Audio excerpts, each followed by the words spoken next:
Hello everyone and welcome to another scrapbook layout process that I'm going to put together with you today. You can probably guess by what's in front of me here that this is a Cricut cut design, and this is using the Storybook collection, which is in the January to March catalogue. You can see all the gorgeous papers here. It's a very unique black and white design, and I love this star paper and this stripe paper here that's got little black dots, so I'm definitely going to be doing something with those papers later on. And there's some gorgeous stickers and some die cut embellishments, but this video I'm concentrating on the digital art collection again. There are a lot of images in this digital art collection, so many SVG files for all of these things that you can see here, plus 2 cards and a layout as well. So this is very good value for money. In Australia it's $18 for the entire SVG collection, and because it's an SVG digital art collection, any machine that uses SVGs as a cut file that you can upload into it, you can use all of this. So that's a lot of images in this collection. I'm concentrating on the double page layout here, and the wonderful thing about these collections is they always come with a double page spread. Sometimes they come with a couple of cards, but they usually always come with a double page layout, and this is a 12 by 12 double page spread. But of course, being SVG files, you can manipulate them, cut them out at whatever size you want, make them into cards, put it onto smaller projects. So what I have done, I'm not following this entirely. I've got the castle, you can see that there. I'm going to do some treatments to that. I'm not using the dragon on this double page spread, I'm actually using a unicorn, and then I've changed the layers and also the colors with this. You can see I've got some inks here, so I'm going to do some blending to add some depth, which I love doing to digital cut files. So I'll just set all my pieces aside to bring in later. I've got a shimmer brush. I've got a brand new one because my one has finally run out, so I'm going to show you how to start these off. And then I've got my blending brushes as well. And I'm going to do some ink blending. This has a series of clouds. There's 3 sets of it going across, and these measure 12 inches. Now you can trick your Cricut to cut 12-inch wide things. If you've got a 24-inch long mat, it's quite easy to do. You just have to do a little bit of fiddling and place the paper in exactly the right spot. But what I've decided to do is mat this onto grape cardstock. So I've got an 11.5-inch square white layer, and then I've got grape behind that as well, which then means that I can resize these to 11.5 inches and they will fit across this area perfectly. Now I've already gone ahead and done some ink blending on the edge of these clouds. I've used Glacier and I've used the dark side and the light side. You can see this is what it looks like without the blending, but I love the added touch of Glacier onto here with some blending. And then the other layer is the dark side of Glacier with a heavier hand with blending. And for the white, I'm going to go in with linen ink. So I don't know if you do this with your SVG cuts. You don't have to do this, but I do like adding a little bit of depth to this, but it's perfectly fine just to cut things out and use them and make a gorgeous quick page. All the work is basically done for you with the SVG cuts. When you bring in the image for this, everything comes onto the page in one grouped item. So you can cut this as is if you like, with a little bit of adaptation for the width of these clouds. So you can see I'm just bringing in a little bit of linen ink to the clouds. I want to get all my ink blending for this done before I start assembling the pages. But I'm just going to show you on this one here because you've got an idea of what I'm doing. I'm starting off the piece. So I'm starting on the all-purpose mat, and then I'm bringing in a little bit of the linen ink. And you can see just by looking at that, it might not look like much when you look here, but when you look at this, there's enough on there. So I'm just going to stop there. There's also some clouds, and I want to give a little bit of shading to the bottom edges of the clouds. So I'm just going to look at this and decide which ones are going to be the fluffiest bits on the top. So these ones here I think will be the ones on the top. So what I'm going to do is bring in some linen ink just to the bottom edges of the clouds, and that will give it a more 3-dimensional look. And then I can put them over here onto my white daisy and see if I've got enough. And I think that's just enough for that one. And then I'm going to repeat that for the remaining 2 clouds. So I've got the 3 clouds done. When I was doing this, I'm always double checking to see on top of white how much ink I've got on there so I know when to stop. So I'll just put these back into my tray so I don't lose them. And then I tried bringing in some depth on this linen cut piece of the castle. I love this image so much, and there is a bottom layer to it. And if you use the one on the page, it is just the 2 layers. If you want a little bit more detail, there is a castle here that's got other layers on it as well. So you can make the turrets a different colour and you can bring in a bit of depth to the front. So this has more layers to it, but I've just kept to the 2 layers for this one because I'm doing ink blending with it, and that will bring in some depth. Now, I did try this with linen ink, but it was just a little bit too dark and I was having to work a lot to try and get the depth on the castle that I wanted. So I'm just going to go straight in with my pewter ink, and I had to play with it, as you can see here, to make sure that was what I wanted. So I can make the top part of this turret a little bit darker. And when you're dealing with something like this, if you get up near where these very fragile pieces are, you want to make sure that you support those while you're doing your ink blending. So I'm just bringing ink into the edges, and you can see that's adding just enough here. I'm also going to come in off the edge here, and I'm holding this piece quite, oops. Now, you just saw what I did then. I wasn't paying attention, so that bit started to move. So I just want to make sure that I hold everything very, very carefully so that I don't tear this piece. It cuts beautifully on the Cricut. I didn't change the size of this at all. I've cut this out as it came in. And I quite like how that looks with the extra little bit of depth. I'm going to do a bit more depth on this one here, and I'm trying to leave a little bit of the linen poking through just to give a 3D effect. Now, when it comes to these other pieces here, this brush is a little bit too big. You could use a sponge dauber, but I have these little blending brushes, and this means that I can come in with this and just add a little bit of ink where I think some shading would be. And quite a bit stays on this, so you don't have to keep inking it up. You can just put some more ink on, take a little bit off, and you can see I'm coming in underneath where I think some shadows would be underneath these little cutout pieces. So think of that as something that is overhanging and that's causing a shadow underneath that. And I'm going to do that just here as well. That one came in a little bit dark, but that's okay. I'm just going to blend some more on this entrance way, and that will make it look like it was supposed to be that dark. So this, with the ink blending, it's all whether or not you use a heavy hand, whether you tap off first before you start putting ink on, and then making sure that you support the area where there's some fragile pieces. I'm going to bring in a little bit of ink on the outside area of this.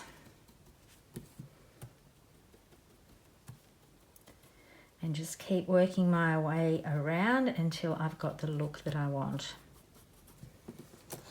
And then I can go over here and have a look.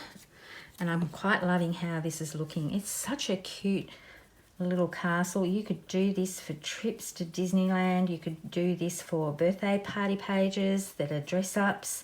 Anything that you think would work well with a castle. Even a parade day or a fair or something like that, that would work for a castle. And you can put this image onto a card as well. And I think I'm going to stop right there before I do any more to it. I quite love how that looks, and it gives a little bit of a 3D effect to it. Now I just need to clean up my mat because I'm going to bring in another colour, and I'm going to be using Seabrook, so I don't want that to get contaminated by the greys. Now I have manipulated the unicorn a little bit. What the original SVG has is this all in one piece, and then little pieces for the legs and for the muzzle here, and it had a tiny little cutout for the eye and his cheek, and I just found that was a little bit too tiny for the size I wanted to do for it to cut perfectly. Now, a little bit of a confession, I did want to cut this one out with a dark layer on the bottom and the light layer on the top. So I'm just going to bring in some Seabrook ink. This is my base layer, and I'm going to ink up the parts that are supposed to be a little bit darker that are behind the horse. I'll just bring this in to have a little look at how it's looking. And then, because I'm doing that, I'm also going to give a little bit of a treatment. Now I'm wiping this off quite a bit onto the all-purpose mat before I apply the ink here.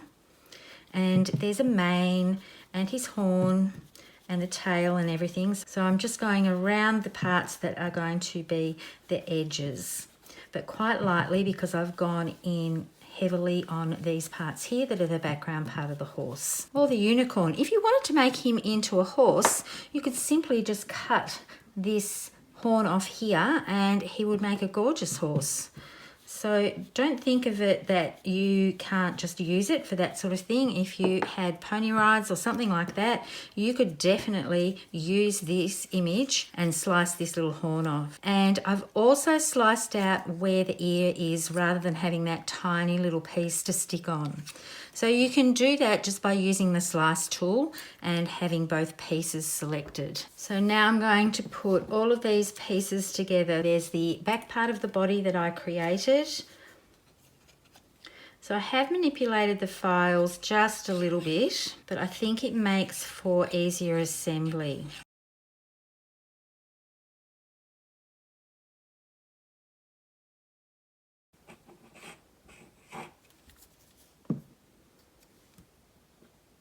And when this came in, the SVG came in, he was actually looking to the left.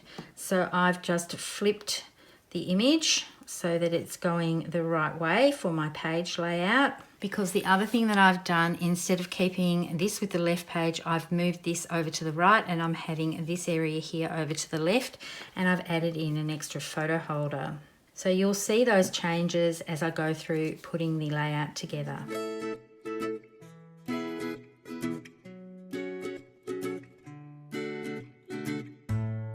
And he's looking quite magical.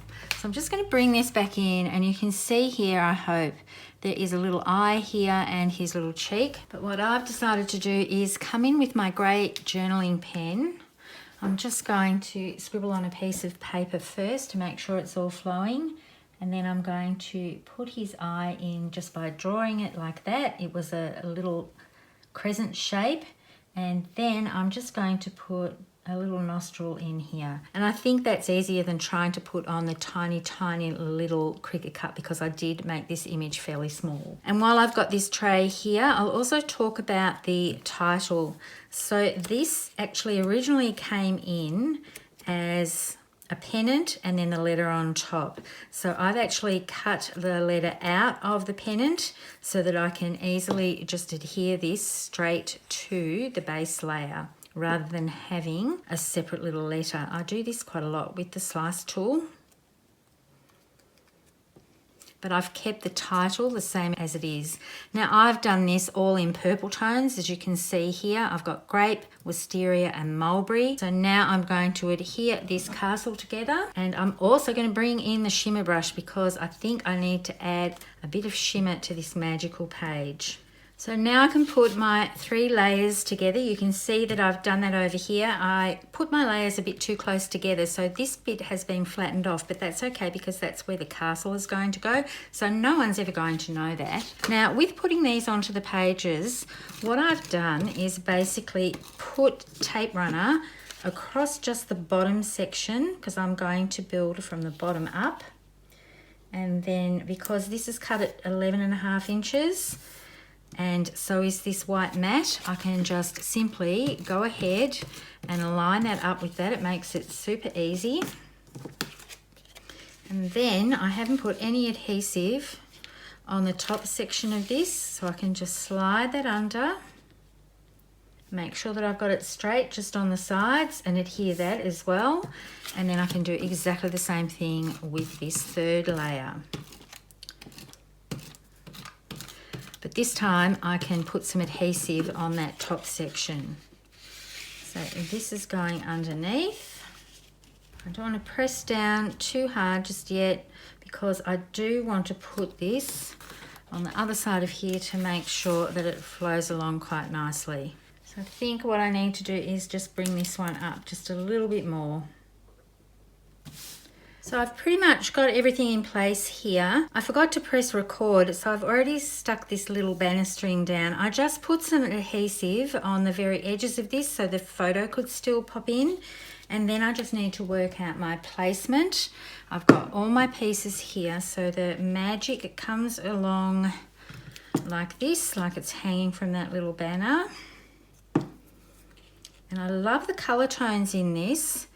Even though we've got purples and greens and also blue and a little bit of yellow, it really is quite magical. But imagine if you did this in reds and blacks or in blues and greys and greens. You could definitely change the whole look of this. So I think what I'm going to do is pop these ones up on foam tape, and this one is going to go underneath. So you can see I need to position things before I decide where I'm going to put my glue. I've made this into a layered title with the offset tool. On the SVG file, it's just the one layer, but I liked having, especially when you're dealing with a long title like this and you're going over multiple layers, I quite like having it on a base. So of course I've done that on White Daisy. And then I've got my rainbow up here, and then I've got my 3 clouds to put on. So I'm making sure that I've got the little grey pieces definitely at the bottom of this. And to bring in some more of the mulberry, because I've really only got it on this bottom part of the rainbow here, I've cut the hearts from the file, and I'm just going to place these around. So these little starburst pieces are actually holding this banner together. So you can see I can go through and do all of that, but before I adhere everything, I want to give things a little bit of shimmer and shine. I think on a magical type page like this, a bit of shimmer and shine with the shimmer brush is going to work really well. Now, when you get them, they come packaged like this. Don't know if I've ever demonstrated this on a video before because I just assume everybody knows how to use them.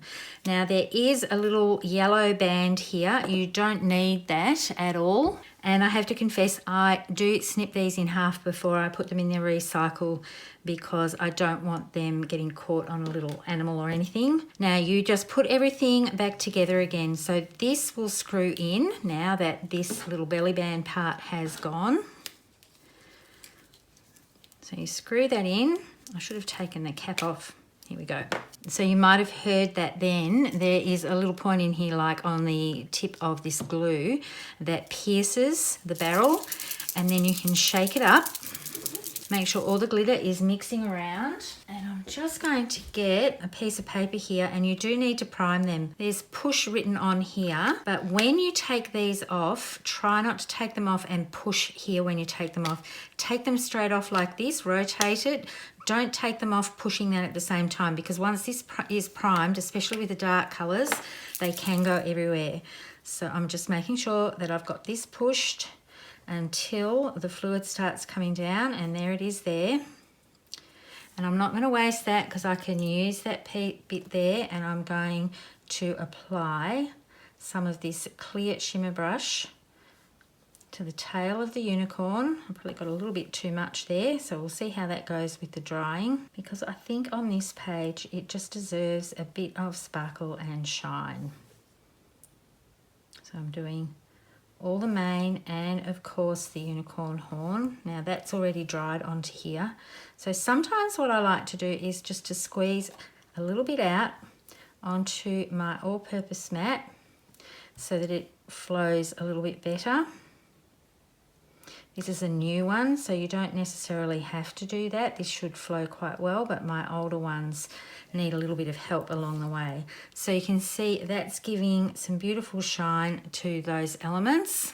I'm also going to do it on all of the hearts and the stars and these little yellow starburst pieces. So what you can do when you're doing this as a little bit of a production line, you don't want to put your fingers straight into the piece that you've just done. So I always leave a little bit free so that I can go back in and add that part when these ones have dried. So all those little tails of the stars don't have any shimmer brush on them. The other thing you can do is hold it with your piercing tool. So all these little tools out to get some shimmer onto these pieces.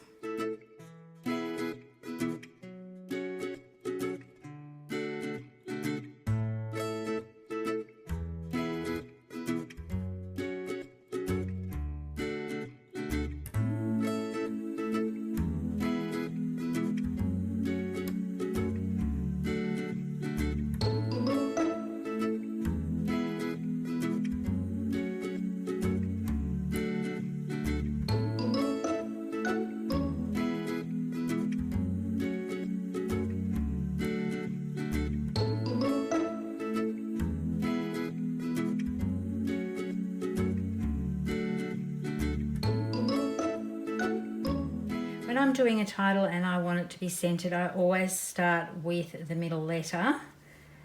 And then work my way out. So that will work better than if I started at the M and tried to make it all fit going across. And with this one, these are going to be on a slight little angle as they go across this curved banner.